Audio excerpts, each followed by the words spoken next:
या चाळींचा रिडेव्हलपमेंटचा प्रश्न आहे. मराठी माणसाला घर मिळालं पाहिजे. मराठी माणूस हा मुंबईच्या बाहेर फेकला गेला, कल्याण, अंबरनाथ, पनवेल पर्यंत फेकला गेलाय.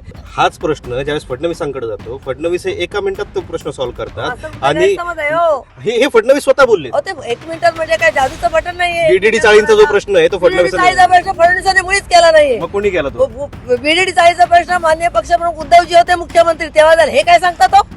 पण आता हे सगळे फुटले, हे सगळं मराठी मतांचंच विभाजन आहे. याच्यामध्ये तिसऱ्याला फायदा झाला तर नाही होणार हो. तुम्ही कशाला वाईट चिंता, शुभचिंता हो. मला बघा, मी नगरसेवक म्हणून गेले सातत्याने काम करते. माझ्या पक्षप्रमुखांनी माझ्यावर विश्वास टाकला, पुन्हा मला उमेदवारी दिली. यांना कशाला मिरच्या लागायला पाहिजेत?